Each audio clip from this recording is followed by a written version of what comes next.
할렐루야. 2025년 8월 12일 화요일 아침입니다. 지난밤도 잘 주무셨나요? 성도들을 찾아가는 말씀, 오늘 말씀은 민수기 33장입니다. 하나님이 인도하시는 인생을 살라. 민수기 33장 1절에서 37절까지 말씀 살펴봅니다. 여러분, 여행을 다녀오신 후에 다녀왔던 곳을 이렇게 저렇게 살펴본 적 있으신가요? 야, 여기서 출발해가지고 여기에 거쳐서 여기에 머물렀는데, 이러면서 하나씩 짚어보면 단순한 장소의 나열이 아니라 그때의 기억, 감정이 묻어나는, 감정이 스멀스멀 함께 올라오는 그때의 추억이 생각나지 않습니까? 오늘 민수기 33장은 바로 그런 장면이죠. 이스라엘의 40년 광야 여행 지도를 딱 펼쳐 놓은 것 같아요. 모세가 하나님 명령대로 출애굽 후 42곳의 수경지를 기록했습니다. 3절에서 라암셋에서 출발해 숫곳, 에담, 믹돌, 마라, 엘림, 느비딤, 시내산, 바란 광야, 에시온게벨, 가데스, 오르산에 이르기까지 이렇게 이어지죠. 이 여정은 단순한 이동 경로가 아니라 하나님이 사랑과 훈련으로 빚으신 믿음의 역사였어요.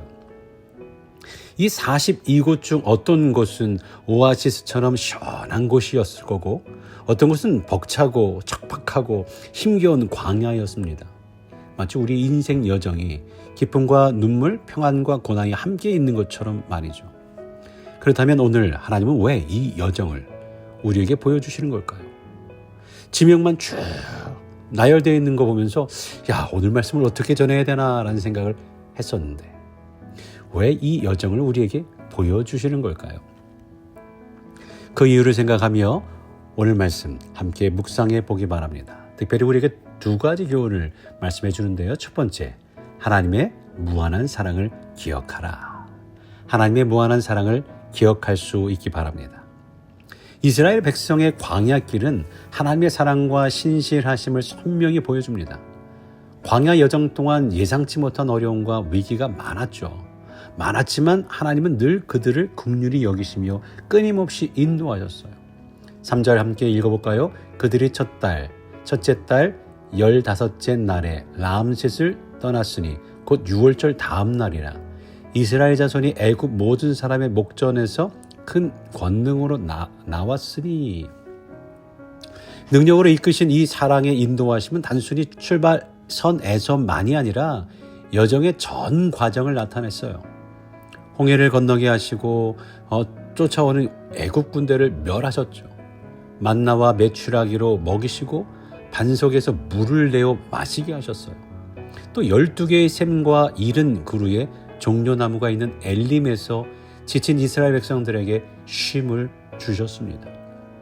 이스라엘 백성이 광야에서 겪었던 일들은 하나님의 보호하심이 없었다면, 그 사랑의 인도하심이 없었더라면 불가능한 여정이었을 겁니다. 이처럼 과거를 되돌아보는 것은 의미 있는 믿음의 행위입니다. 마찬가지로 우리 인생에도 하나님의 은혜의 흔적이 발견되지는 않습니까? 돌아보면 위기 때마다 살 길을 여셨고, 피곤할 때마다 숨 쉴 공간을 주셨어요. 이 기억이 있으면 앞으로의 광야길에서도 두려움보다는 감사로 나아갈 수 있을 줄로 믿습니다. 여러분들은 지금까지 하나님이 여러분들을 어떻게 인도하셨는지 기억하고 계시나요? 한번 돌아온 길을 짚어보시기 바랍니다. 두 번째로, 인생이 연단의 장소임을 기억하라. 인생이 연단의 장소임을 기억해야 합니다. 사람들은 종종 인생을 광야에 비유하죠. 삶에는 언제나 고난과 어려움이 따르기 마련입니다. 광야는 훈련의 장이에요. 이스라엘 백성에게 광야는 황량하고 척박한 현실 그 자체였습니다. 40년 동안 광야를 헤매며 그들은 하나님을 원망했어요. 원망하며 심지어 하나님의 말씀에 반항하는 불순종을 드러내기도 했죠. 하지만 하나님은 그들을 훈련하고 연단하셔서 가나안을 정복할 수 있는 단단하고 성숙한 백성으로 빚어 가셨어요. 성화의 과정이라고 말할 수 있겠죠. 그야말로 광야는 하나님이 그들에게 영적 훈련을 시킨 영적 훈련장이었습니다. 또한 이스라엘 백성은 하나님의 구름이 움직이는 대로 행진하거나 머물렀어요. 그들은 마음대로 움직일 수 없었고 때로는 원치 않은 곳에 머물며 하나님의 때를 기다려야 했습니다. 그 과정에서 그들은 인내와 순종을 배우며 점차 믿음의 사람들로 변화되어 갔습니다. 우리는 누구나 편안하고 형통한 삶을 꿈꿉니다. 고난 없이 평탄한 길을 걸으며 성숙한 신앙인으로 변화하기를 바라기도 합니다. 그러나 어느 누구도 시련 없이 성숙을 경험하기란 불가능하죠. 하나님은 고난을 통해 우리의 교만을 꺾으시고 시련을 통해 우리의 부족한 부분을 다듬으시죠. 모난 부분을 다듬으셔요. 고난 속에서 우리를 빚으시는 하나님의 뜻을 깨닫고 기도하며 나아갈 때 하나님은 우리를 온전하게 빚어 가실 것입니다. 혹시 인생의 광야를 지나가고 있다면 하나님만 의지하기 바랍니다.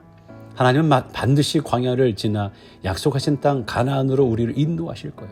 그리고 그곳에서 하나님의 놀라운 영광을 나타내고 그분의 이름을 높이는 귀한 도구로 우리를 사용하실 줄로 믿습니다. 광야의 여정은 하나님을 명확히 보여줍니다. 하나님은 사랑으로 백성을 먹이시고 입히셨으며 위기와 고난 속에서 그들을 보호하시고 훈련하셨어요.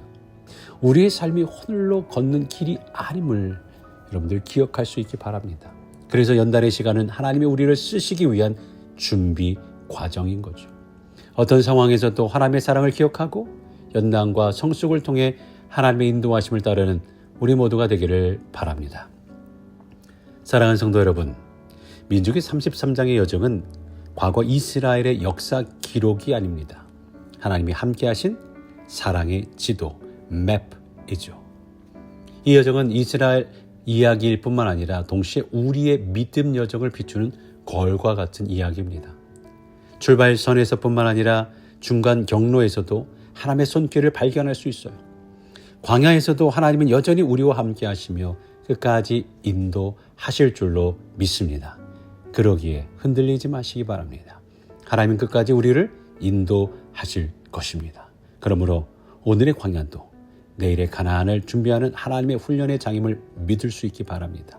이 믿음이 있다면 어떤 여정에서도 담대히 걸어갈 수, 넘어갈 수 있게 될 줄로 믿습니다.